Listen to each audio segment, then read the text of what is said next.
საღამო მშვიდობის თბილისის დროით ზუსტად 7 საათი ეთერში პოსტების მთავარი საინფორმაციო გამოშვება. მე ანა აშორდია ვარ, ახალ ამბებში ნახავთ. 35 წელი დამოუკიდებლობის მოპოვებიდან და 1700 წელი ქრისტიანობის სახელმწიფო რელიგიად გამოცხადებიდან. საქართველოს დამოუკიდებლობის დღის აღსანიშნავად ემზადება. რა ღონისძიებებია დაგეგმილი 26 მაისს ქვეყნის მასშტაბით. დემოკრატიულ უკუსლად შეფასებული სახელმწიფო ინსტიტუტების დაცვა და დუმილი დანიის პოლიციის მიერ მშვიდობიანი პროტესტის დარბევაზე. რატომ დარჩა ბრიუსელის ყურადღების მიღმა ევროპის შუაგულში განვითარებული შემაშფოთებელი მოვლენები. პოლიტიკური შეფასებები რამდენიმე წუთში. საქართველოს ომში ჩართვის მცდელობები, ქართული ეთნების სამშვიდობო პოლიტიკა და მეორე ფრონტის გახსნაზე უარის გამო დასავლეთიდან განხორციელებული თავდასხმა ხელისუფლებაზე. რას წერს საერთაშორისო ორგანიზაცია საქართველოს შესახებ გამოქვეყნებულ სტატიაში. 2 წლითა და 6 თვით თავისუფლების აღკვეთა ლევან ხაბეიშვილს, 9 თვიანი პატიმრობა კი მურთას ზოდელავას. საქალაქო სასამართლომ ოპოზიციონერი პოლიტიკოსების საქმეზე გამომტყუნებელი განაჩენი გამოიტანა. როგორია მხარეთა პოზიციები? ITV China 2026. საქართველოს მასშტაბურ ტურისტულ გამოფენაზე ისტორიაში პირველად პარტნიორი ქვეყნის სტატუსით მონაწილეობს. როგორ ემზადება ქვეყანა ღონისძიებისთვის?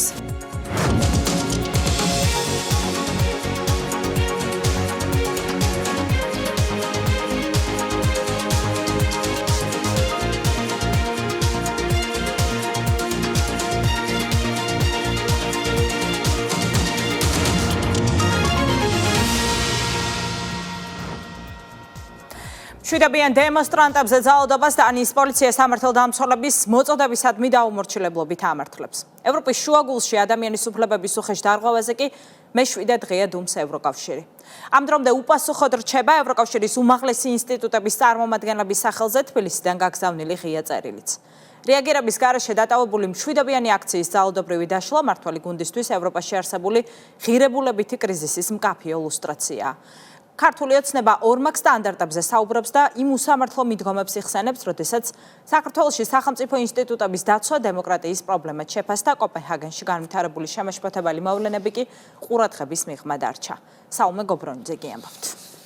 ჩვენ გვინდა სხვანაირი ევროკავშირი და ვერ დაგვამადლის ვერავინ ასეთ ევროკავშირს, სადაც ძაღლებით უსორდებიან მშვიდობიან მომიტინგეებს. პრემიერ-მინისტრისთვის ევროპის შუაგულიდან გავრცელებული ეს უმძიმესი კადრები კიდევ ერთი და უახლესი მტკიცებულებაა იმისა, თუ რა ღირებულებებზე დგას დღეს ევროკავშირი. მთავრობის მეთაურმა კიდევ ერთხელ განმარტა, რა იყო თბილისიდან ევროპული ინსტიტუციების ხელმძღვანელებისთვის გაგზავნილი ღია წერილის მთავარი მიზანი. ევროკავშირში წევრობაზე კანდიდატ სახელმწიფოს, რომელიც ლიდერია ყველა კანდიდატ ქვეყანას შორის, ყველა მაჩვენებლით აქვს უფლება იცოდეს, როგორია ბრიუსელის ბიუროკრატების პოზიცია ევროპაში ადამიანის უფლებების მასობრივი შელახვის საჯარო ფაქტზე და რა მიმართულებით ვითარდება მოვლენები გაერთიანების შიგნით, ან რა იქნება ამ შემაშფოთებელი პროცესების საბოლოო შედეგი. ამ კითხვებზე და დანიის დედაქალაქში მშვიდობიანი მოქალაქეების წინააღმდეგ პოლიციის ძალადობაზე ღია წერილის ადრესატების სამდღიანი დუმილი პრემიერისთვის ბიუროკრატიის რეალური სახის კარგი მხილება. ეს აჩვენებს სრულ ღირებულებით დეგრადაციას, რასაც განიცდის ევროპული ბიუროკრატია და მთლიანად, რასაც ხედავთ ევროპის მასშტაბით, რაც არის მართლა ტრაგიკული, რაც არის ნამდვილად ძალიან სამწუხარო. ნახეთ ჩვენ ბრუტალური დარბევა, მშვიდობიანი შეკრების, აბსოლუტურად მშვიდობიანი შეკრების ბრუტალური დარბევა და ამაზე ევროკავშირის ელჩი, გერმანიის ელჩი, დანიის ხელისუფლება ვერ ბედავენ სათანადო რეაქციის გამოვლენასაც კი. რატომ ვერ ბედავენ? იმიტომ რომ მათთვის ორმაგი სტანდარტი არის აბსოლუტურად ჩვეულებრივი მოვლენა. თქვენ გახსოვთ რეაქციები საქართველოში მომხდართან დაკავშირებით, როდესაც მშვიდობიანი შეკრების დარბევა უწოდეს იმას, რაც ხდებოდა და ამ დროს ყველა ძალიან კარგად გვახსოვს თუ როგორი ბჭყალებში მშვიდობიანი იყო ის შეკრებები, სინამდვილეში ჩვენ ვადევნებდით თვალს. ევროპელი ბიუროკრატების მსგავსად დანიაში მომხდარ ძალადობრივ ფაქტებზე დუმს თბილისში ოპოზიციაც. ნაციონალური მოძრაობა ევროპაში მშვიდობიანი დემონსტრანტების მიმართ ძალის გამოყენებას ვერ გმობს, თუმცა საკუთარი ქვეყნის სამართალდამცავ უწყებას ძალადობრივ აქციაზე პროპორციული ძალისა და რევოლუციური პროცესების კანონის ფარგლებში აღკვეთის გამო თავს ესხმის. დანიას რო ვედრებით, მართლა სასაცილო არის, ტრაგიკომიკური სიტუაცია. სახელმწიფო გუნდსა და ხალხის ძალაში მიაჩნიათ, რომ უცხო ქვეყნებიდან მართულ ოპოზიციას საკუთარი პატრონები ძალადობის დაგმობის ნებას არ აძლევენ. ქართული ოცნება ორმაგ სტანდარტებზე საუბრობს და იმ უსამართლო მიდგომებს იხსენებს, როდესაც თბილისში სახელმწიფო ინსტიტუტების დაცვა დემოკრატიის პრობლემად შეფასდა, კოპენჰაგენში განვითარებული ძალადობრივი მოვლენები კი ევროპულ სტანდარტად. მათ საქართველოში ქონათ კონკრეტული ამოცანები და მიზნები, ეს იყო მარიონეტი ხელისუფლების დასმა და ჩვენ გვახსოვს, როდესაც მართლა მარიონეტები მართავდნენ ჩვენს ქვეყანას, არავის არ აინტერესებდა იგივე ბიუროკრატიაში, მაგალითად იმედში როგორ შეიჭრებოდა ნაციონალური მოძრაობა და დაარბევდა მოახდინდა მედიის ოკუპაციას, ციხეებში როგორ აწამებდა ყოველდღიურად ადამიანებს, სახელმწიფო რეკეტს როგორ ახორციელებდა. უცხოეთიდან მიღებული პირდაპირი ტექსტი მათ ქართულად თარგმნილი წაიკითხეს ისე რომ სიტყვა არ შეუძლიათ, მძიმე და წერტილი სასვენისუნებიც არ გამოუცვლიათ და ეხლა აკეთებენ განცხადებებს, რომ თურმე როგორ შეიძლება რომ დამოუკიდებელმა ერმა ხმა აიმაღლოს და ამერის წარმომადგენელმა აღმასრულებელი ხელისუფლების სახით აიმაღლოს. მართლაც მშვიდობიანი აქციის წევრებს თავპის დაუმტრევს პოლიცია და ამაზე დუმს ყველა ევროპის სახელმწიფო თავად ევრობიუროკრატია და აქ როდესაც თავპის პირიქით პოლიციელებს უმტვრევდნენ და წვავდნენ პოლიციელებს ძალადობრივი აქციის მონაწილეები და მხოლოდ ამის მერე პროპორციულად ერეოდა პოლიცია, აქ თურმე ანტიდემოკრატიული პროცესი ყოფილა. ამას ხო ყველა ხედავს. მესამე დღეა ურსულა ფონ დერ ლაიენი, რობერტა მეცოლა და ანტონიო კოშტა საქართველოს პრემიერ-მინისტრის მიერ გაგზავნილი ღია წერილის საპასუხოდ ვერ ასახელებენ, როგორია მათი პოზიცია შუაგულ ევროპიდან გავრცელებულ უმძიმეს კადრებზე, სადაც კარგად ჩანს, როგორ უსწორდება დანიის პოლიცია აქციის მშვიდობიან მონაწილეებს ხელკეტებით და გაწვრთნილი ძაღლებით, რის შედეგადაც დაშავდა რამდენიმე ათეული ადამიანი, მათ შორის დარბევის დროს ნაცემია ჟურნალისტი. ამ მოვლენებიდან ერთი კვირის შემდეგ მოვისმინეთ მხოლოდ ქრონიკის მიერ დასმული კითხვის საპასუხოდ დანიის ეროვნული პოლიციის პასუხი, ეს კი მას შემდეგ, რაც კითხვა ჯერ დანიის საელჩომ საგარეო უწყებაში, საგარეომ იუსტიციაში, იუსტიციამ კი დანიის პოლიციასთან გადაამისამართა. მშვიდობიან დემონსტრანტებზე ძალადობას დანიის პოლიცია სამართალდამცავების მოწოდებისადმი დაუმორჩილებლობით ამართლებს. კოპენჰაგენში განვითარებულ შემაშფოთებელ მოვლენებთან დაკავშირებით შტატების დუმილზე აკეთებს აქცენტს ზაზა შათირიშვილი. ფილოსოფოსი მიიჩნევს, რომ ვაშინგტონის მხრიდან რეაგირების გარეშე დატოვებული მშვიდობიანი პროტესტის დარბევა და ადამიანის უფლებების შელახვა იმის დადასტურებაა, რომ ტრამპის მიერ დიპ სტეითის წინააღმდეგ გამოცხადებული ომი რეალურად ფარსია. როგორც ზაზა შათირიშვილი წერილში აღნიშნავს, ამის დასტურია ოლიგარქიული ოჯახების მიმართ შტატების პრეზიდენტის ხმამაღალი განცხადებები, პარალელურად კი მისი უმოქმედობა. შათირიშვილი მიიჩნევს, რომ დიპ სტეითის რებრენდინგის პროცესი ლოგიკურ დასასრულს უახლოვდება. ამ ფონზე კი მისი შეფასებით საქართველოს ხელისუფლება ვალდებულია საზოგადოებას სრული სიმართლე დაანახოს. ნამდვილად რაღაც დალპა დანიის სამეფოში, როგორც ცინიკურადაც არ უნდა იყენებდნენ ამ ფრაზას ოპოზიციის წარმომადგენლები საქართველოს პრემიერ-მინისტრის საჯარო წერილის შეფასებისას, მეტიც რაღაც დალპა არა მხოლოდ დანიის სამეფოში, არამედ მთლიანად ევროპაში და ამერიკის შეერთებულ შტატებშიც. შესაძლოა ბევრს, მათ შორის საქართველოს ხელისუფლებას, ამ სურათის სრულად დაანახვა ან ხალხისთვის ჩვენება არ სურს, მაგრამ ძლიერი ოლიგარქიული ოჯახების გეგმის მიხედვით მიმდინარე პროცესების უსიამოვნო სუნი უკვე ყველგან მძაფრად იგრძნობა. დავიწყოთ იმით, რომ რა თქმა უნდა მისასალმებელია ნებისმიერი მცდელობა, როდესაც ხელისუფლება საკუთარ საზოგადოებას გულწრფელად ესაუბრება იმ პროცესებზე, რომლებიც დღეს ევროკავშირში ხდება, მათ შორის იმ მორალურ პრობლემებსა და დილემებზე თუ კრიზისებზე, რაც თავს ვეღარ მალავს. რასაკვირველია, ამ თვალსაზრისით მნიშვნელოვანია, რომ ხელისუფლებამ გაბედა და ღიად დასვა კითხვები კოპენჰაგენში განვითარებულ მოვლენებზე, მშვიდობიანი დემონსტრანტების წინააღმდეგ ძალის გამოყენებაზე ადამიანებისთვის, ძაღლების მისევაზე, ასევე იმ ღირებულებით უფსკულზე, რომლის შესახებაც დღეს თავად ევროპელი მოქალაქეებიც აქტიურად საუბრობენ. საზოგადოების ინფორმირება აუცილებელია, რადგან ევროპა, რომელიც წლების განმავლობაში დემოკრატიის, თავისუფლებისა და ადამიანის უფლებების მაგალითად მიიჩნეოდა, დღეს საპირისპირო მიმართულებითაა შეცვლილი და ეგზისტენციალური გამოწვევების წინაშე დგას, თუმცა ნახევრად სიმართლე, სრული სიმართლე ვერ იქნება. როდესაც ხელისუფლება ევროკავშირს აკრიტიკებს და ევროპაში მიმდინარე პროცესებზე საუბრობს, საზოგადოებას აქვს უფლება მოისმინოს პასუხი კიდევ ერთ მნიშვნელოვან კითხვაზე, რატომ დუმს ამ ყველაფერზე ამერიკის შეერთებული შტატები, რატომ არის მის მკაფიო შეფასებები იმ მოვლენებზე, რომლებიც კოპენჰაგენში განვითარდა, რატომ არ კეთდება განცხადებები მაშინ, როდესაც საუბარია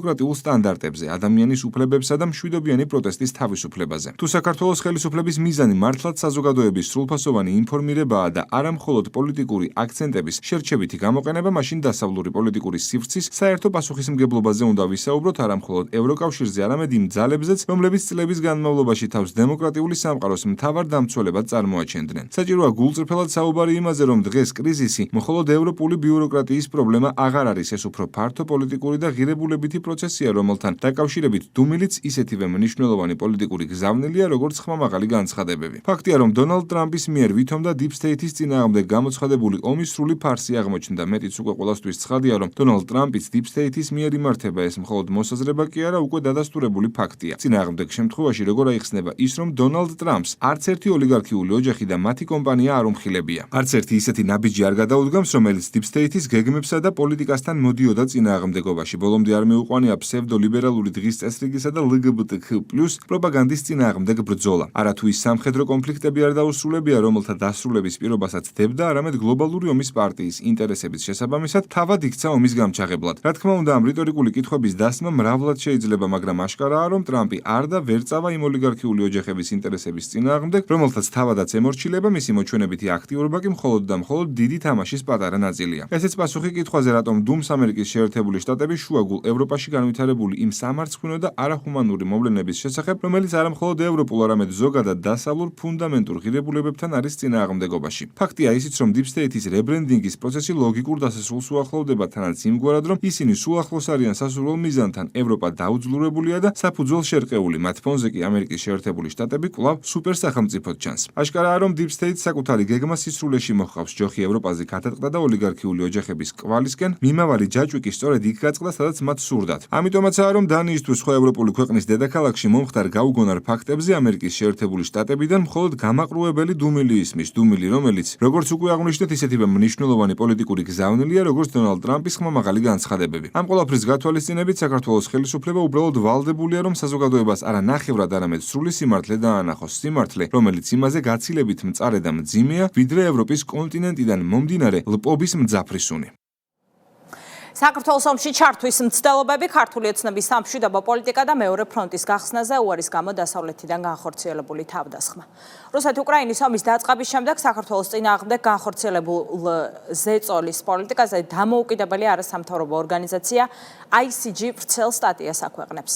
პუბლიკაციაში კონკრეტული მაგალითებით არის მიმოხილული, რა გზებით მიმდინარეობდა ბრიუსელიდან და ვაშინგტონიდან საქართველოს რუსეთთან კონფლიქტში ჩართვის წახალისება. სტატიაში საუბარია იმ შედეგებზეც, რაც სამშვიდობო პოლიტიკის არჩევის გამო ქვეყანამ გადაიხადა. არჩევნებზე ზემოქმედების მცდელობა, დასავლეთიდან კრიტიკული რეზოლუციები, თავდასხმა ხელისუფლებაზე და ქართული ხალხის შანტაჟი ვიზა ლიბერალიზაციით. მსოფლიოში არსებული გეოპოლიტიკური ვითარების გათვალისწინებით საერთაშორისო ორგანიზაცია ევროკავშირს მოუწოდებს აგრესიულ პოლიტიკაზე უარი თქვას და თბილისთან პრაგმატული თანამშრომლობისთვის ნაბიჯები გადადგას. დეტალებით სოსო ელისაშვილი. საქართველოს წინააღმდეგ მიმართულ ქმედებებს და ქვეყნის დამოსახლეობის დაზიანების მცდელობებს დამოუკიდებელი არაკომერციული არასამთავრობო ორგანიზაცია საერთაშორისო კრიზის ჯგუფი აჯამებს. სტატიაში რუსეთ-უკრაინის ომის დაწყების შემდეგ ქვეყნის საგარეო და საშინაო პოლიტიკური ვითარებაა მიმოხილული ICG-ს განმარტებით ამერიკის შეერთებულმა შტატებმა და ევროპამ საქართველოს ჩართვა რუსეთის წინააღმდეგ ბრძოლაში სცადეს, რაც მოსახლეობისთვის დამანგრეველ შედეგებს მოიტანა და უარის მიღების შემდეგ კი საერთაშორისო კრიტიკა, უსამართლო რეზოლუციები და ხელისუფლებაზე თავდასხმა წამოიწყეს. განსაკუთრებით იმ დროს, როცა სამხრეთ კავკასიაში ფართომასშტაბიანი გეოპოლიტიკური გადალაგება მიმდინარეობს. ევროკავშირმა უნდა სცადოს თბილისთან დაძაბულობის შემცირება და პრაგმატული თანამშრომლობა ევროკავშირში გაწევრიანების პროცესისგან დამოუკიდებლად. ამერიკის შეერთებულმა შტატებმა და ევროპამ დაუყოვნებლივ სცადეს საქართველოს ჩართვა რუსეთის წინააღმდეგ ბრძოლის პროცესში. ამერიკის შეერთებულმა შტატებმა კერძო არხებით მიმართა საქართველოს, რომ უკრაინისთვის რაიმე ფორმით დახმარება გაეწია. მაგალითად, საკუთარი არსენალიდან იარაღის მიწოდებით კიევისთვის, რომელსაც შემდეგ ვაშინგტონი ჩაანაცვლებდა, ან რუსეთის წინააღმდეგ ორმხრივი სანქციების დაწესებით. ბრიუსელმაც არაერთხელ მოუწოდა ქართულ ოცნებას. საკუთარი საგარეო პოლიტიკა ევროკავშირის პოლიტიკასთან შესაბამისობაში მოიყვანა. თუმცა საქართველოს უკრაინის დახმარების ეს მოწოდებები ქვეყნის პროდასავლური ორიენტაციის ექსპლუატაციის მცდელობად აღიქვა, რასაც პოტენციურად დამანგრეველი ფასი ჰქონდა თავად ქართველებისთვის. შესაძლოა, ამერიკის შეერთებულ შტატებს არ ეგონა, რომ მისი მოთხოვნები პროვოკაციული იყო, რადგან ისინი მსგავს მოწოდებებს უგზავნიდნენ პარტნიორებს მთელ მსოფლიოში, მაგრამ ორივე მხარის ოფიციალური პირები ახლა ამბობენ, რომ ვაშინგტონმა არ გაითვალისწინა საქართველოს უნიკალური მგრძნობელობა. საქართველოს მცდელობებმა უკრაინის ომში ჩაურევლად დარჩენასთან დაკავშირებით მწვავე კრიტიკა გამოიწვია ევროპარლამენტის რიგ რეზოლუციებსა და ამერიკის შეერთებული შტატებისა და ევროკავშირის ზოგიერთი კანონმდებლის განცხადებაში. სტატიაში საუბარია იმის შესახებაც, რომ უცხოელი პოლიტიკოსები 2024 წლის საპარლამენტო არჩევნებში ჩარევას ცდილობდნენ და მოსახლეობას არჩევანის მმართველი პარტიის წინააღმდეგ გაკეთებისკენ მოუწოდებდნენ. ამის მიუხედავად კი ქართულმა ოცნებამ არჩევნებში გაიმარჯვა. პუბლიკაციაში ხაზგასმულია, რომ ყველაზე კრიტიკულად განწყობილ ევროპელებშიც კი იზრდება აღიარება, რომ საქართველოს ზეწოლამ სასურველი შედეგი ვერ მოიტანა და ჩიხიდან გამოსასვლელად ახალი იდეებია საჭირო. ორგანიზაციის წარმომადგენლები ევროკავშირის წევრებს საქართველოსადმი დამოკიდებულების შეცვლას და პოზიციების შემსუბუქებას ურჩევენ. 2024 წლის ოქტომბრის საპარლამენტო არჩევნებმა დაძაბულობა კიდევ უფრო გაამწვავა. არჩევნების წინ ევროპელმა და ამერიკელმა ოფიციალურმა პირებმა ისეთი განცხადებები გააკეთეს, რომლებიც ფაქტობრივად ქართველ ამომრჩევლებს ურჩევდა. ქართული ოცნება აღარ აერჩიათ. ევროკავშირის ოფიციალურმა პირებმა ასევე დაიწყეს საუბარი საქართველოს მოქალაქეებისთვის ევროკავშირთან უვიზო რეჟიმის შესაძლო შეჩერებაზე. საბოლოოდ ქართულმა ოცნებამ არჩევნები 16 ქულიანი უპირატესობით მოიგო. მიუხედავად იმისა, რომ დამკვირვებლები აცხადებდნენ, ამ არჩევნებში უფრო მეტი დარღვევა დაფიქსირდა ვიდრე წინა არჩევნებზე, ევროკავშირის წარმომადგენლებმა აღიარეს, რომ ვერ ამტკიცებდნენ თითქოს უფრო გამჭვირვალე არჩევნები განსხვავებულ შედეგს მოიტანდა. საქართველოს დღემდე არ აქვს ოფიციალური კონტაქტი რუსეთთან. ხელისუფლება აცხადებს, რომ მოსკოვთან ურთიერთობების აღდგენას ვერ შეძლებს, სანამ რუსეთი არ დაასრულებს მათი სიტყვებით აფხაზეთისა და სამხრეთ ოსეთის ოკუპაციას. საქართველოს ოფიციალური პირების სამუშაო დონეზე თანამშრომლობა ევროკავშირის, ნატოსა და ამერიკის შეერთებული შტატების წარმომადგენლებთან არსებული ცნობებით კვლავ კარგ მდგომარეობაშია. ევროკავშირის წევრი ქვეყნები ამ საკითხზე გაყოფილნი არიან. დომინანტური ბანაკი, რომელიც ძირითადად ჩრდილოეთის წევრ ქვეყნებსა და ევროკავშირის ინსტიტუტებს მოიცავს, მკაცრ მიდგომას უჭერს მხარს. მეორე ბანაკი, რომელიც ძირითადად სამხრეთის წევრი სახელმწიფოებისგან შედგება, უფრო პრაგმატულ მიდგომას ირჩევს. ყველაზე კრიტიკულად განწყობილ ევროპელებშიც კი იზრდება აღიარება, რომ იზოლაციამ და ზეწოლამ სასურველი შედეგი ვერ მოიტანა და ჩიხიდან გამოსასვლელად ახალი იდეებია საჭირო. ევროკავშირმა და მისმა წევრმა სახელმწიფოებმა საქართველოსთან მიმართებით შემდეგი ნაბიჯები უნდა გადადგან. აგრესიული რიტორიკის შემცირება, ევროკავშირის გაფართოებისა და რეგიონულ პრიორიტეტებზე თანამშრომლობის განცალკევება, საქართველოს კვლავ ჩართვა სატრანზიტო საკითხების განხილვაში. ევროკავშირის ინსტიტუტებმა უნდა განმარტონ, რომ ევროპარლამენტის რეზოლუციები და ცალკეული დეპუტატების საჯარო განცხადებები არ გამოხატავს ევროკავშირის ოფიციალურ პოლიტიკას საქართველოს მიმართ. ევროკავშირმა უნდა აღიაროს, რომ საქართველოში ომის შიში რეალურია და არა ყალბი ან გაზვიადებული. ეს შიში თანაარსებობს მოსახლეობის ევროკავშირის წევრობის მიმართ ძლიერ მხარდაჭერასთან. ფაქტების აღიარებაზე კვლავ უარს ამბობენ მიხეილ სააკაშვილის გუნდში. მიუხედავად არაერთი პირდაპირი თუ ირიბი მტკიცებულებისა, ნაციონალურ მოძრაობაში კვლავ უარგუმენტოდ ამტკიცებენ, თითქოს ქვეყნის ომში ჩართვას არავინ ცდილობდა. მეორე ფრონტის გახსნა, ვისაც ჯერა ძალიან რთულად არის საქმე ამ შემთხვევაში, რა თქმა უნდა, დასავლურ სამყაროში არავის არ ეხრებოდა ეს განზრახვა. საერთაშორისო ორგანიზაციის მიერ გამოქვეყნებულ სტატიას დადებითად აფასებენ მმართველ გუნდში. ქართულ ოცნებაში ბოლო წლების განმავლობაში ქვეყნის დამაზიანებელ განცხადებებს იხსენებენ, რაც მიზნად საქართველოს ომში ჩართვას ისახავდა. სახელმწიფო პარტიაში განმარტავენ, რომ მათ მიერ არაერთხელ გაკეთებული განცხადებების სისწორე ჯერ შტატების ადმინისტრაციამ, ახლა კი საერთაშორისო ორგანიზაციამ მორიგ ჯერზე დაამტკიცა. ევრობიუროკრატების მხრიდან ჩვენი ქვეყნის შანტაჟის მიმართულებით არაერთხელ დადასტურდა ამერიკის შეერთებული შტატების მოქმედი ადმინისტრაციის მხრიდან, ახლა დამოუკიდებელი ორგანიზაციის შეფასებები და ანალიტიკა ზუსტად თანხმედრაში არის და კიდევ ერთხელ ადასტურებს, რომ ჩვენს მიერ ნათქვამი თითოეული სიტყვა, თითოეული განცხადება, რომელიც მიმართულია ჩვენი ქვეყნის სუვერენიტეტის დაცვაზე, ჩვენი ქვეყნის ინტერესების დაცვაზე, არის აბსოლუტური სიმართლე და აბსოლუტური ჭეშმარიტება. მას შემდეგ, რაც დაიწყო საომარი ვითარება უკრაინაში, ჩვენ მეგობარ ქვეყანაში, მეგობარ ხალხთან, ჩვენი ქვეყანა გახდა სამიზნე მიზანმიმართული თავდასხმისა, მათ შორის უკრაინის მოქმედი ხელისუფლების წარმომადგენლების მხრიდან. ჩვენს მიერ გადადგმული ნაბიჯები დასტურდება, რომ არის სწორი ზუსტად კიდევ ერთი მიუკერძოებელი ორგანიზაციის შესაბამისი ანალიზი. სრულ ბრალდებები რაც საქართველოს წინააღმდეგ ხორციელდება და ამას ჰქონდა თავისი კონკრეტული გეგმები, რომელიც სულ წინააღმდეგობაში მოდიოდა ჩვენი ქვეყნის ეროვნულ და სახელმწიფოებრივ ინტერესებთან, მიუხედავად ამისა ჩვენ შევძელი და დავიცავით ჩვენი ქვეყნის სუვერენიტეტი და სტაბილური განვითარება, ასევე მშვიდობა და უსაფრთხოება ჩვენს ქვეყანაში და რაც უფრო მალე მოხდება ამ ყველაფრის აღიარება სხვადასხვა აქტორების მხრიდან საერთაშორისო ველზე, მით უკეთესი იქნება ეს, რა თქმა უნდა, მათთვის. ხალხის ძალაში უსვამენ ხაზს, რომ ხელისუფლებას რიგ შემთხვევაში პრაგმატული და არაპოპულარული გადაწყვეტილებების მიღება უწევს, რაც მნიშვნელოვან შედეგს გრძელვადიან პერსპექტივაში იძლევა. ამას კი არაერთი საერთაშორისო ორგანიზაცია კვლევებსა და ანგარიშებშიც აღნიშნავს, რასაც საზოგადოებაც ნათლად ხედავს. როდესაც ჩენი ირჩევს სწორ პრაგმატულ პოლიტიკას, რა თქმა უნდა, იღებ პოზიტიურ შედეგებს. სამწუხაროდ, რომელი ქვეყანაც ამას არ ირჩევს, იღებს ის შედეგებს, შედეგები სამწუხაროდ არის ამა თუ იმ ქვეყანაში. ამიტომ ჯობია, რომ თავის დროზე შეიძლება იმ პერიოდისთვის არასასურველი და არაპოპულარული განცხადებები და ქმედებები გააკეთო, მაგრამ ქვეყანა არიდო უბედურებას. და ამას ჭირდება პრაგმატული და სწორი გათვლები და პოლიტიკა. გაითვალისწინებს თუ არა ევრობიუროკრატია ICG-ს რჩევას საქართველოს მიმართ აგრესიული რიტორიკის შემცირებასა და უსამართლო რეზოლუციების დაგმობასთან დაკავშირებით საზოგადოება იხილავს. რწმენა გვაძლიერებს, სიყვარული გვაერთიანებს. სწორედ ამ კონცეფციას დაეფუძნა წელს საქართველოს დამოუკიდებლობის დღისადმი მიძღვნილი ღონისძიებები, რადგან წელს ქვეყანა ქრისტიანობის სახელმწიფო რელიგიად გამოცხადებიდან 1700 წლის იუბილესაც ზეიმობს. 26 მაისისთვის მზადება დაწყებულია. ძირითადი ღონისძიების მთავარი ლოკაციაა თავისუფლების მოედანი.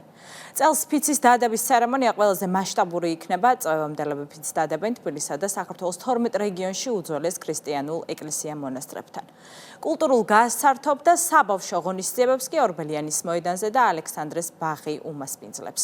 როგორ აღნიშნავს ქვეყანას სახალხო დღესასწაულს თეკლა ბესტაუშვილი გიამბობთ. დამოუკიდებლობის დღისათვის სამზადისი აქტიურ ფაზაშია. მთავარი მოვლენების მასპინძელი ტრადიციულად თავისუფლების მოედანია. ეროვნული ზეიმის მოლოდინში თავდაცვის ძალების დანაყოფებმა დღეს მორიგი რეპეტიცია გაიარეს. შესრულდა ყველა ის კომპონენტი, რომელსაც 26 მაისს მოქალაქეები ნახავენ. თავისუფლების მოედანზე ჩატარდა რიგით მეორე რეპეტიცია. ტრადიციულად საქართველოს თავდაცვის ძალების საბრძოლო ტექნიკა გამოფენილი იქნება თბილისში თავისუფლების მოედანზე და ასევე ქვეყნის მასშტაბით თითქმის ყველა დიდ ქალაქში, სადაც მომსვლელ საზოგადოებას ექნება საშუალება გაეცნოს წარმოდგენილი საბრძოლო ტექნიკას, მოისმინოს მისი დანიშნულება და შესაძლებლობები სამხედრო მოსამსახურეებისაგან. 26 მაისის ყველაზე ემოციური სანახაობა ის, რასაც ყველა განსაკუთრებულად ელოდება რეკრუტების ფიცის დადების ცერემონია. წელს ეროვნულ დღესასწაულზე სამხედრო ფიცს 600-მდე წვევამდელი დადებს, რის შემდეგაც თავდაცვის ძალების რიგებში ოფიციალურად ჩაირიცხებიან. ფიცის დადების ცერემონია დედაქალაქის გარდა წელს კიდევ 12 ისტორიულ ადგილას გაიმართება. აღნიშნული ღონისძიების თვალყურისმცემლობა საქართველოს მოსახლეობას შეიძლება როგორც აქედან ადგილიდან, ასევე პირდაპირ ეთერის დახმარებით. რაც შეეხება წვევამდელებს, ფიცის დადების შემდგომ ისინი გადანაწილდებიან ქვედანაყოფებში, სადაც ეროვნულ სამხედრო სამსახურს გაივლიან მხოლოდ თავდაცვის ძალების შემადგენლობაში. წელს დამოუკიდებლობის დღე განსაკუთრებული კონცეფციით აღინიშნება. ქრისტიანობის სახელმწიფო რელიგიად გამოცხადებიდან 1700 წლის იუბილესთან დაკავშირებით. სწორედ ამიტომ ღონისძიებების მთავარი გზავნილია რწმენა გვაძლიერებს, სიყვარული გვაერთიანებს, რაც ქვეყნის ისტორიულ მეხსიერებასა და ერთობის იდეას უსვამს ხაზს. საქართველოს მთავრობის ადმინისტრაციის ორგანიზებით 26 მაისადმი მიძღვნილი ღონისძიებები მთელი ქვეყნის მასშტაბით გაიმართება. აღნიშნული ეფუძნება ქრისტიანობის სახელმწიფო რელიგიას გამოცხადების 1700 წლის იუბილეს. გაიმართება წვევამდელების მიერ ფიცის დადების ტრადიციული ცერემონია. აღნიშნული იქნება ასევე 12 რეგიონში, რაც უპრეცედენტო მასშტაბია და მოხდება 12 ეკლესია-მონასტერთან, უძველეს 12 ეკლესია-მონასტერთან. მთავარი ღონისძიების პარალელურად 26 მაისს მოქალაქეების საზეიმო განწყობას სპორტული შემეცნებითი და გასართობის სივრცეები შექმნის. ამ მხრივ დატვირთული იქნება ორბელიანების მოედანი და მიმდებარე ქუჩები, რომლებიც მუსიკალურ, თეატრალურ, საბავშვო პროგრამებს დაეთმობა.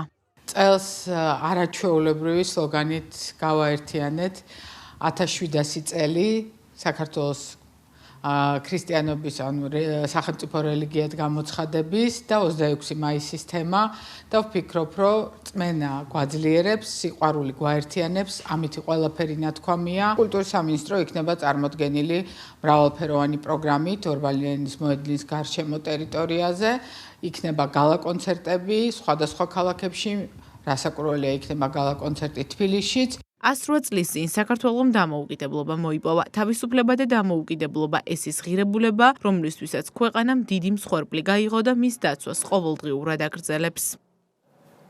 2 წლითა და 6 თვით თავისუფლების აღკვეთა ლევან ხაბეიშვილს 9 თვიანი პატიმრობა მურთას ზოდელავას. საქალაქო სასამართლომ ოპოზიციონერი პოლიტიკოსების საქმეზე გამომტყუნებელი განაჩენი გამოიტანა. სასამართლომ ნაციონალური მოძრაობის პოლიცსაბჭოს თავმჯდომარე დამნაშავე ცნო ხელისუფლების დამხობის მოწოდებასა და საბოტაჟის მცდელობაში. მურთას ზოდელავა კი გამოძიებისთვის ხელის შეშლის ფაქტზე. როგორია მხარეთა პოზიციები, ნანუკა წითელშვილი გიამბობთ. 9 თვიანი სასამართლო განხილვა დასრულებულია. ნაციონალური მოძრაობის ყოფილი თავმჯდომარე მოსამართლემ დამნაშავედ ცნო. ხელისუფლების დამხობისკენ მოწოდებები, რომელსაც ლევან ხაბეიშვილი სატელევიზიო ეთერებით პერმანენტულად აკეთებდა, მას 2 წლითა და 6 თვით თავისუფლების აღკვეთად დაუჯდა. მასთან ერთად 9 თვიანი სასჯელი შეეფარდა მურთა ზოდელავასაც, რომელმაც გამოძიებისთვის ხელის შეშლის მიზნით ნაცმოძრაობის ყოფილი თავმჯდომარის დაკავებისას ხაბეიშვილის ტელეფონის გადამალვა და ადგილიდან გაქცევა სცადა. განაჩენის გამოცხადებას ბრალდებულები არ ესწრებოდნენ. მათი ადვოკატები კი სასამართლოს გადაწყვეტილების გასაჩივრებას ზემდგომ ინსტანციაში აპირებენ. სასამართლომ უარი თქვა ამ სამართლებრივი აბსურდში მონაწილეობაზე და მიიღეს ასე ვთქვათ თავიანთი გადმოსახედიდან რაციონალური. 318 მუხლის პირველი ნაწილი გულისხმობს საბოტაჟს. სამოხელეო დანაშაული რომ აქ არ იყო, ეს არის 2x2 4. დღეს სასამართლომ გადააკვალიფიცირა აღნიშნული ქმედება, მაგრამ რა თქმა უნდა, ბრძოლა გაგრძელდება საქართველოშიც და ევროსასამართლოში. ნაციონალური მოძრაობის ყოფილ თავმჯდომარეს სახელმწიფო ბრალდება 2 მუხლზე დავებოდა საჯარო მოხელისთვის საჯაროდ ქრთამის შეთავაზება და ხელისუფლების დამხობისკენ მოწოდება. პირველ ეპიზოდზე ბრალი გადაკვალიფიცირდა და ხაბეიშვილის მიერ სამართალდამცველებისთვის მოვალეობის შესრულებაზე უარის თქმის ნაცვლად შეთავაზებული ბენეფიტები როგორც საბოტაჟი შეფასდა. ხელისუფლების დამხობისკენ მოწოდების ეპიზოდზე კი მსჯავრდებული სრულად გამტყუნდა. საქმის პროკურორის თქმით სახელმწიფო ხელისუფლების დამხობა ყველა შემთხვევაში არაკანონიერ ქმედებებს მოიაზრებს და მასზე ზედსართავის თუნდაც მშვიდობიანის დამატება მის შინაარს არ ცვლის. ჩვენი პოზიცია იყო, რომ მას ჩადენილი ჰქონდა ქრთამის დაპირება და ჩვენ მიგვაჩნდა, რომ მასობრივი მედია საშუალებებით შესაძლოა განხორციელდეს ქრთამის დაპირება და ეს უფრო მეტად საფრთხის შემცველია ხშირ შემთხვევაში ვიდრე რამოდენიმე პიროვნება შორის კონსპირაციული შეთანხმება ქრთამეობასთან დაკავშირებით. და გარდა ამისა სახელმწიფო ხელისუფლების დამხობას ვდებდით ბრალად და ასეც იყო ვინაიდან სახელმწიფო ხელისუფლების დამხობა ყველა შემთხვევაში თავის თავში მოიაზრებს მხოლოდ არაკონსტიტუციურ პროცესებს, არაკანონიერ ქმედებებს და მასზე რაიმე ზედსართავი სახელის თუნდაც მშვიდობიანის წამძღვრება წინ არ ცვლის მის არაკონსტიტუციურ შინაარს. თავად მსჯავრდებულ საბოლოო სიტყვის თქმის საშუალება გუშინ გამართულ პროცესზე ჰქონდა. ლევან ხაბეიშვილი თავს დამნაშავედ არ მიიჩნევს. არაფერი მოქვს ასაღიარებელი საჯარო განცხადებები იყო ჩემი და არაფერია იმის იქით. სხვადასხვა სატელევიზიო ეთერში გაკეთებული საჯარო განცხადებების მიუხედავად, სადაც ხაბეიშვილი ხელისუფლების დამხობისკენ მოწოდებებს აკეთებდა, მისი თანაგუნდელები ახლა ნაციონალური მოძრაობის ყოფილი თავმჯდომარის საქმის პოლიტიზირებას ცდილობენ. ეს არის რა თქმა უნდა შეთითხნილი საქმე. ეხლა მადლობას ნამდვილად გადავხდით ადამიანს იმის გამო, რომ ნაკლებად ბრუტალური სასჯელი დაუწესა. კიდევ ერთი პოლიტიკური ანგარიშწორება წაგვიკითხა როგორც გადაწყვეტილება მოსამართლემ. მართლ გუნდში იმ განცხადებებს იხსენებენ, რომელიც ნაციონალური მოძრაობის ყოფილმა თავმჯდომარემ პირდაპირ ეთერების საშუალებით გააკეთა. საპარლამენტო უმრავლესობის წევრების თქმით, ოპოზიციის მცდელობები, რომ საქმის პოლიტიზირება მოახდინონ ამაოა ლევან ხაბეიშვილმა და მურთა ზოდელავამ შესაბამისი სასჯელი დამოუკიდებელი სასამართლოს პირობებში მიიღეს. ოპოზიცია ამას იტყვის მხოლოდ და სხვა რამეს რა თქმა უნდა არ იტყვის, იმიტომ რომ თავსაკუთარ თავს გაშიფრავს მაშინ სიმართლე სხვა არის. სიმართლე იხილა საზოგადოებამ თან პირდაპირ ეთერში და დამოუკიდებელი მიუკერძებელი სასამართლოს პირობებში ერთმანს და მეორემაც მიიღო სათანადო სასჯელი. ნაციონალური მოძრაობის ყოფილ თავმჯდომარის ციხეში 1 წლისა და 9 თვის გატარება მოუწევს, რადგან მისი საბოლოო განაჩენის დროისათვლა დაკავების დღიდან დაიწყო. ლევან ხაბეიშვილის სამართალდამცველებმა 2025 წლის 11 სექტემბერს დააკავეს. ორბანაკა დაყობილ ოპოზიციონერ აქტივისტებს შორის დაპირისპირება გრძელდება. ბრალდებების ადრესატი ისევ ნანუკა ჟორჟოლიანია, რომელსაც 4 ოქტომბრის საქმეზე დაკავებული ნანა სანდერი მიზანმიმართულ დისკრედიტაციაში ადანაშაულებს. სასამართლო პროცესზე სანდერი ერთადერთი არ ყოფილა, რომელმაც ჟორჟოლიანის მისამართით მსგავსი შინაარსის ბრალდება გააჟღერა, იგივე დაადასტურა მოწმემაც, რომელმაც თქვა, რომ სანდერის გაშავების კამპანია ჟორჟოლიანმა მიზანმიმართულად დაიწყო. პარალელურად დაპირისპირებულ მხარეებს შორის ურთიერთ ბრალდებები გრძელდება სოციალურ ქსელებშიც. ვრცლად ანა შანიძის სიუჟეტში. ოპოზიციის აქტივისტებს შორის დაპირისპირებამ სოციალური ქსელიდან სასამართლოში გადაინაცვლა. საკუთარ პროცესზე 4 ოქტომბრის საქმეზე დაკავებულმა ნანა სანდერმა მოწმის მიმართ დასმულ კითხვაში ნანუკა ჟორჟოლიანის წინააღმდეგ ბრალდებები კიდევ ერთხელ გააჟღერა. მთლიანობაში ეს გაშავების მცდელობა იყო აშკარა. შენი აზრით რა მოტივაციით დაიწყო ჩემი გაშავება ნანუკა ჟორჟოლიანმა, ასევე ელისო კილაძემ და პარტიულმა მიკერძოებულმა ხალხმა? უკავშირდებოდა თუ არა ჩემს დაპირისპირებას პირველ რიგში ზოდელაბასთან? შესაძლოა მორალურ შეფასებას არ მივცემ, უბრალოდ თავად მოტივი ცხადი იყო, რომ იყო სურვილი გაშავების, იმიტომ რომ აბსოლუტურად ფაქტობრივი ცოდნის გარეშე დაიწყეს. შავი პიარი და თავად მოტივი კონკრეტულად არ ვიცი, შემიძლია დავუშვა, რომ ასე იყო. მიზანმიმართულ დისკრედიტაციასა და ნანა სანდერის დაკავებაში ნანუკა ჟორჟოლიანის წვლილის შესახებ წერენ ოპოზიციის სხვა აქტივისტები. მარიამ მეყანწიშვილი და ალბი კორძაია სასამართლოს ხდომას გამოეხმაურნენ. დღეს სასამართლოს ხდომაზე ნანუ სანდერმა და მისმა მოწმემ დეტალურად გაიხსენეს ნანუკა ჟორჟოლიანის ბრალეულობა ნანუ სანდერის დაკავების საქმეში. ქალბატონო ნანუკა, ის ვინც ტყვეობისთვის გაიმეტეთ, შემოგიარათ ნანასთან პროცესზე და ერთხელ მაინც მოგებოდი შეპინათ. ჟორჟოლიანსა და ჯერ კიდევ თავისუფლებაზე მყოფ სანდერს შორის დაპირისპირება მაშინ დაიწყო, როდესაც ჟორჟოლიანმა ის ძალადობრივი აქციისთვის საჭირო აღჭურვილობის შესაძენად შეგროვებული თანხის მითვისებაში დაადანაშაულა. ვერშემდგარი დამხობით სასოწარკვეთილები, ჩავარდნილი გეგმის ერთმანეთზე გადაბრალების გზების ძიება, მაშინ იქამდეც მიიყვანა, რომ სანდერის მიმართ გამოძიების დაწყებასაც ითხოვდნენ. მე დამიკავშირდნენ ემიგრაციიდან ადამიანები და მითხრეს, რომ რაღაცა კონკრეტული თანხა სხვადასხვა მხრიდან შეგვეოდა, იმიტომ რომ იცოდნენ, რომ რაღაც კონკრეტულ ადგილას უნდა მისულიყო ეს თანხა და როდესაც გაარკვიეს, არ მივიდა იქ. ოპოზიციის აქტივისტებს შორის არსებულ დაპირისპირებასთან დაკავშირებით საუბარი არ სურს ნაციონალურ მოძრაობას. არ ვერ გეტყვით, არ ხო და არ ვიცი, ვერ გეტყვით. ირაკ ახიაწერილთან დაკავშირებით ვერ გეტყვით. არსებული დაპირისპირება ნაცოპოზიციისა და მათი პარტიული აქტივის რეალურ სახეს კიდევ ერთხელ წარმოაჩენს სახელმწიფო გუნდისთვის. მმართველ პარტიაში აღნიშნავენ, რომ ოპოზიცია ხელისუფლებასთან დაპირისპირების დავალებებს გარედან იღებს, თუმცა ამ შემთხვევაში უთანხმოების მიზეზი პირადი ინტერესებია. ვიცით რომ მათ ერთმანეთი ყველაზე რბილად რომ თქვათ რომ არ უყვართ, სხვადასხვა პირებს ერთმანეთი ნალანძ გიყავთ უშვერი სიტყვებით მათ შორის, მაგრამ როგორც კი მიიღებენ ხოლმე დავალებებს გარედან, შემდეგ ცდილობენ რომ გაერთიანდნენ და ეს ერთიანობა ბრწყალებში როგორმე შეასახონ ქართულ საზოგადოებას. ისინი რა თქმა უნდა იმის გამო რომ რადიკალურ ოპოზიციას წარმოადგენენ და დავალებებს იქიდან იღებენ რომ ჩვენ დაგვიპირისპირდნენ, გასაგებია და გვიპირისპირდებიან. და მეტი არაფერი, იმიტომ რომ დავალება ართ ასეთი. მაგრამ ეს შიდა ბრძოლა უკვე თავისი პიროვნული ინტერესებიდან გამომდინარე ბრძოლაა. აქ უფრო დაუნდობლები არიან იმდრე ჩვენს მიმართ, იმიტომ რომ იმ მოედანზე ჩვენ არ ვთამაშობთ და დავალება ართ და გვიპირისპირდებიან და იქ უკვე პირადი ამბებია, იქ უკვე პირადი ამბიციებია.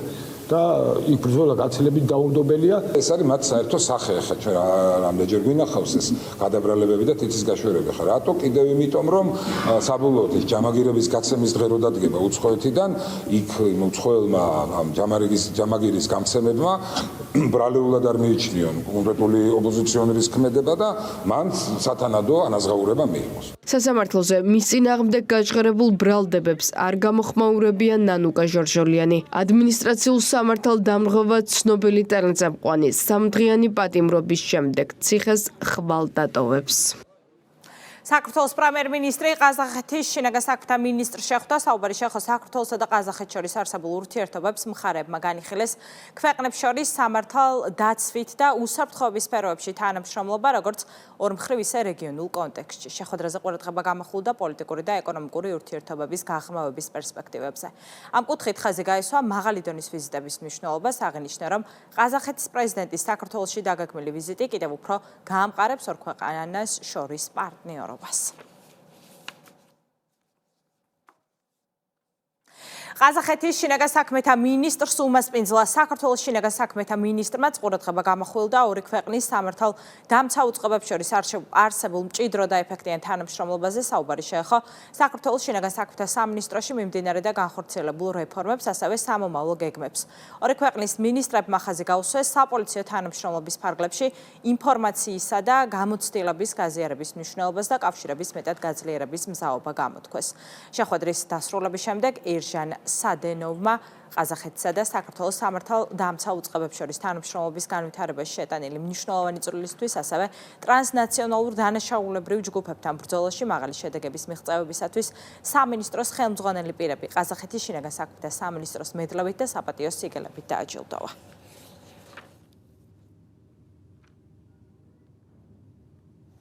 ნარკოდანაშაულის ბრალდებით სამართალდამცველებმა 12 პირი დააკავეს, მათ შორის არიან უცხო ქვეყნის მოქალაქეებიც. ამოღებულია სარეალიზაციოდ გამზადებული განსაკუთრებით დიდი ოდენობით ნარკოტიკული საშუალებები და ფსიქოტროპული ნივთიერებები.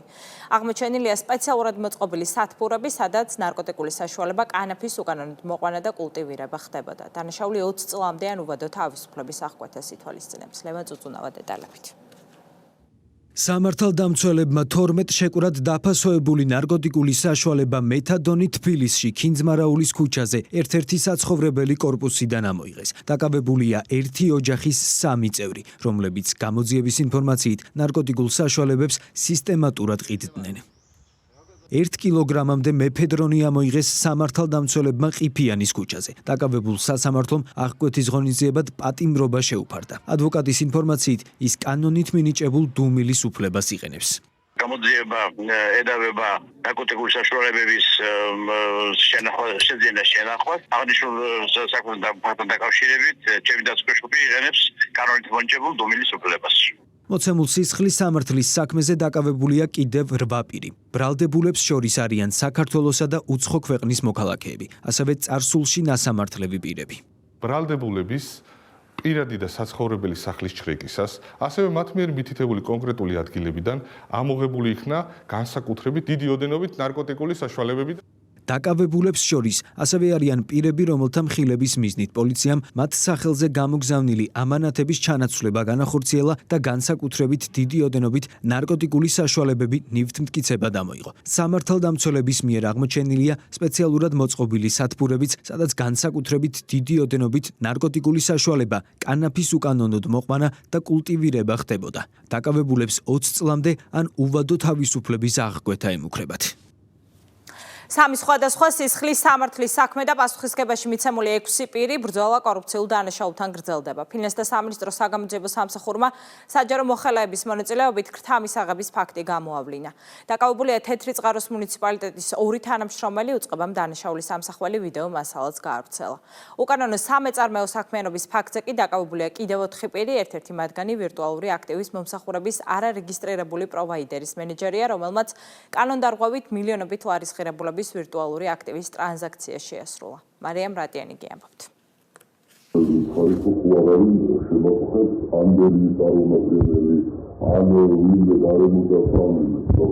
ასეთია თეთრი წყაროს მერის წარმომადგენელსა და მოქალაქეს შორის დადებული კორუფციული გარიგების მთავარი პირობა. ვიდეო მასალა სწორედ შეთანხმების ბოლო ეტაპსა და თანხის გადაცემის ეპიზოდს ასახავს. გავრცელებულ კადრებში კარგად ისმის, რომ საჯარო მოხელე დაინტერესებულ პირს ქრთამის სანაცვლოდ სახელმწიფო საკუთრებაში არსებული მიწის ნაკვეთზე უცხოელი ტურისტებისათვის საკემპინგე სივრცის მოწყობაში დახმარებასა და პროტექციას აღუთქვამს. ფინანსთა სამინისტროს საგამოძიებო სამსახურმა 3 დანაშაულებრივი ფაქტი გამოავლინა. თეთრი წყაროს მუნიციპალიტეტში სოფელ ჯორჯიაშვილის ადმინისტრაციულ ერთეულში მერის წარმომადგენელმა და ამავე ერთეულის მთავარმა სპეციალისტმა წინასწარი შეთანხმებით მოქალაქისგან ქრთამი აიღეს, რის სანაცვლოდაც შეპირდნენ მფარველობას სახელმწიფო საკუთრებაში არსებულ მიწის ნაკვეთზე უცხოელი ტურისტებისთვის საკემპინგე სივრცის მოწყობაში.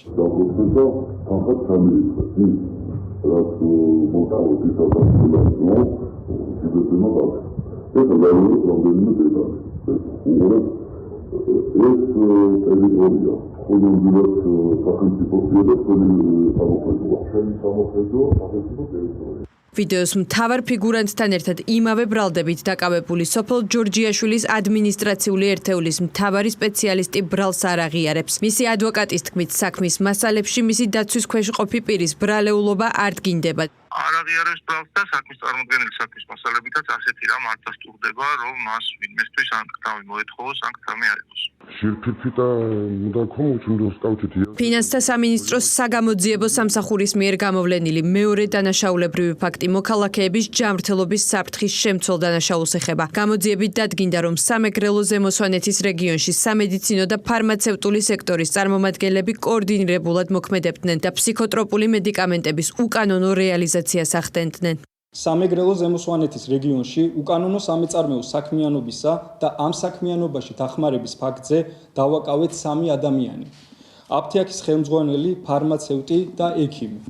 გამოძიებით დადგინდა, რომ ერთ-ერთ მუნიციპალიტეტში ორ სხვადასხვა ადგილას მოქმედი აფთიაქიდან სისტემატურად შესაბამისი ნებართვისა და რეცეპტის გარეშე ხდებოდა სპეციალურ კონტროლს დაქვემდებარებული ფსიქოტროპული მედიკამენტების რეალიზაცია. Теперь комусь нахуй, короче.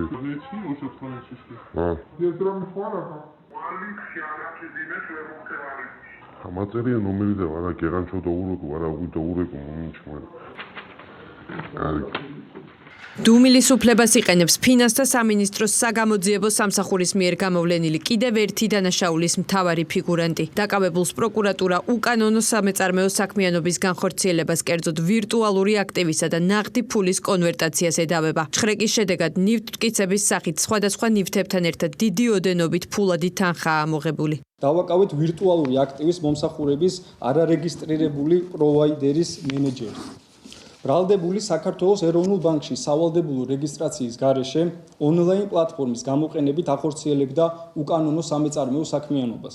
ის ვირტუალური აქტივისა და ნაღდი ფულის კონვერტაციას ახდენდა, რითაც ხელს უწყობდა ქვეყანაში საერთაშორისო უკონტროლო ფინანსური ნაკადების მოძრაობას. ამ ეტაპზე იყენებს მისთვის კანონით მინიჭებულ უფლებას, დუმილის უფლებას და ამ ეტაპზე საქმესთან დაკავშირებით კონკრეტულად არაფერი შემიძლია გითხრათ.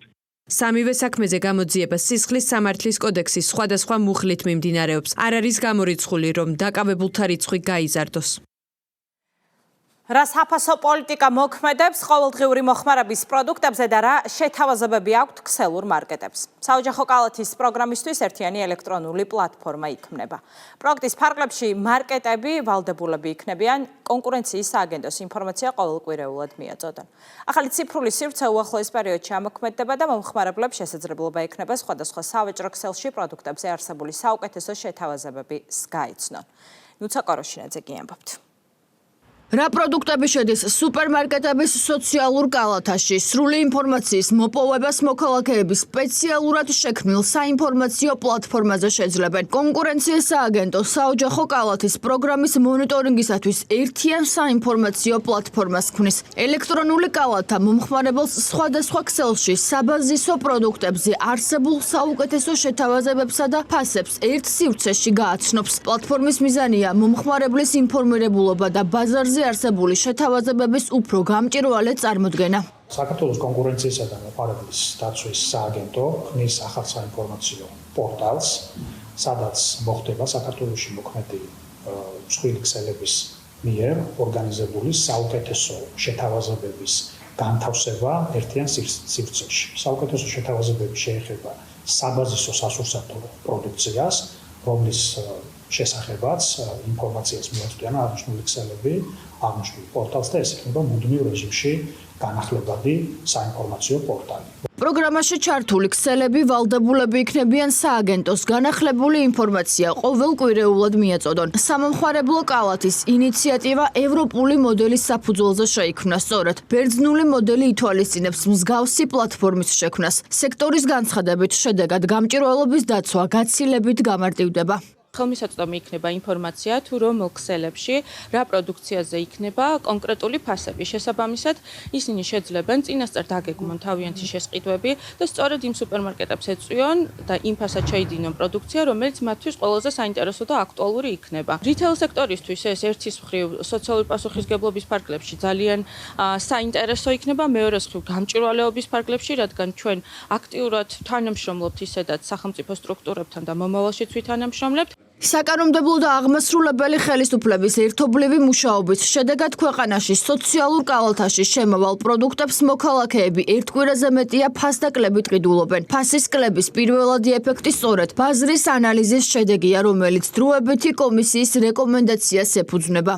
საქართველოს პრემიერ-მინისტრის ინიციატივით, ასევე საპარლამენტო კომისიის ჩართულობით კონკურენციის სააგენტომ დაინიშნა ახალი პროექტი, აღნიშნული გულისხმობს ელექტრონული პლატფორმის შექმნას, რომელზეც უნდა განთავსდეს საუკეთესო შეთავაზებები და ფასები, ქსელებს ექნებათ ვალდებულება წარმოადგინონ ეს ყოველკვირეულად, შესაბამისად მომხმარებელი იქნება მაქსიმალურად ინფორმირებული თუ რომელი ქსელი სთავაზობს გარკვეულ პროდუქციაზე საუკეთესო შეთავაზებას ამ ფასს, აღნიშნული ასევე უზრუნველყოფს კონკურენციის ძლიერებას თავად ქსელებს შორის. ეს იმიტომ არის კარგი, რომ პირველ რიგში მომხმარებელი უფრო ინფორმირებული იქნება საუკეთესო ფასებზე, მეორე სექტორში იქნება გამჭვირვალობა და აღნიშნული პლატფორმა ასევე ხელს შეუწყობს ქსელებს შორის კონკურენციას.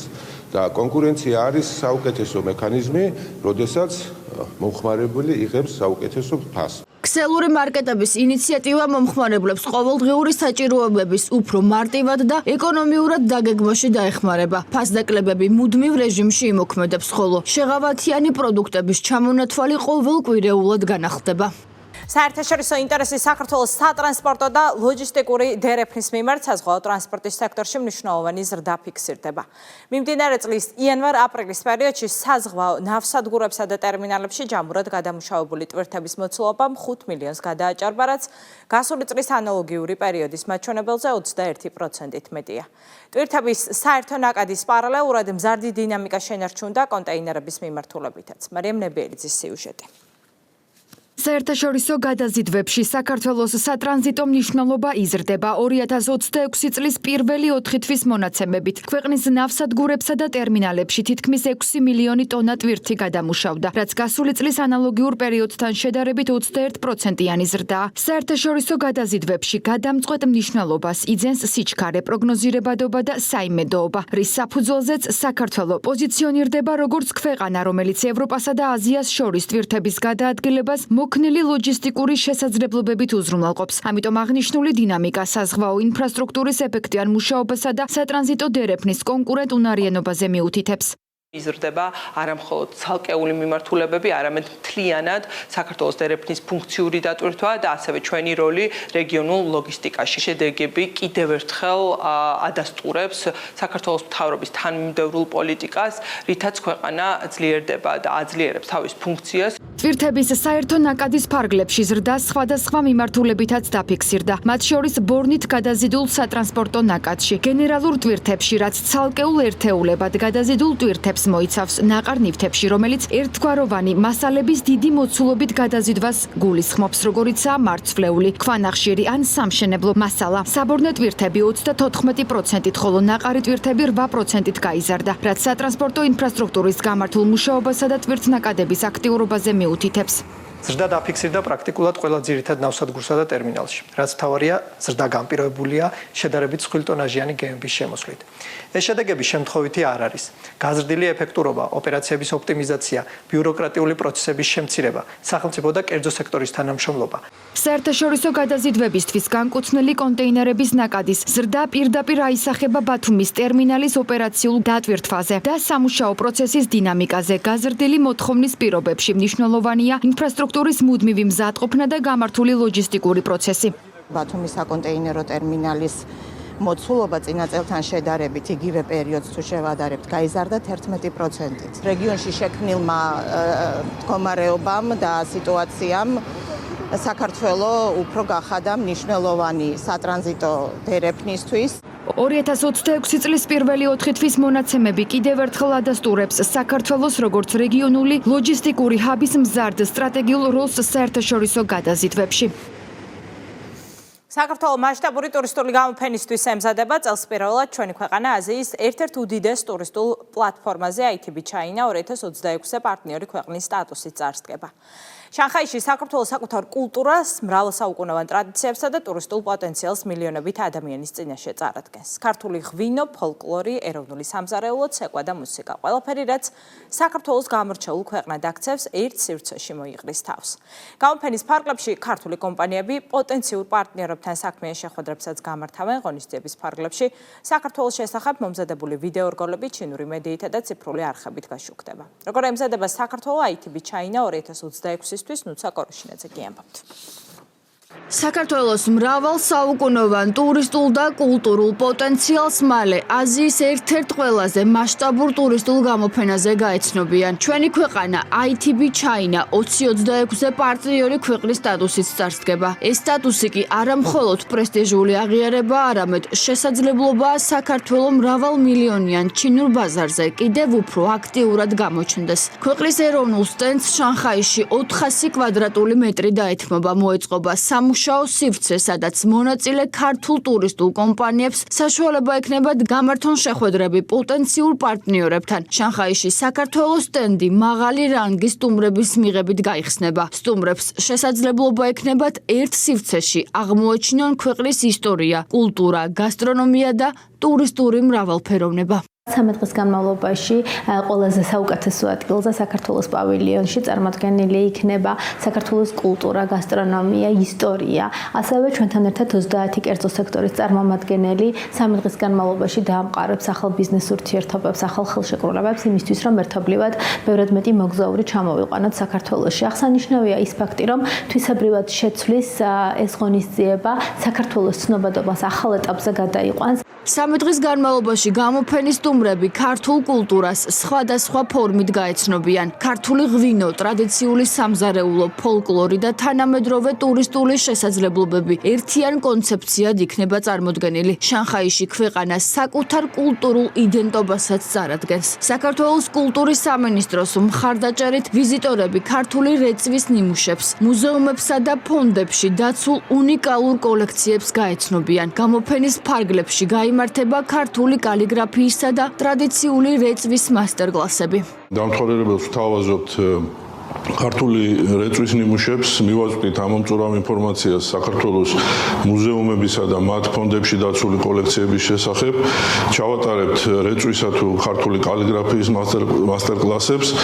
ძალიან მნიშვნელოვანია, რომ ტურისტულმა სააგენტოებმა და პოტენციურმა ტურისტებმა საქართველოში ჩამოსვლის წინ იცოდნენ, რომ გარდა მრავალფეროვანი ტურისტული აქტივობების, ქართული გასტრონომიის თუ ქართული ღვინისა, ჩვენ მათ ვთავაზობთ, რომ ეზიარონ უძველეს, უმდიდრეს და უნიკალურ ქართულ კულტურას. დამთვალიერებლებს შესაძლებლობა ექნებათ გაეცნონ ქართულ კულტურას, იმას, რაც საუკუნეებს ითვლის და დღემდე ეროვნულ იდენტობას ინარჩუნებს. ეს კულტურული ნაწილის კულმინაცია იქნება. მილიონობით ვიზიტორის წინაშე ანსამბლი რუსთავი წარსდგება.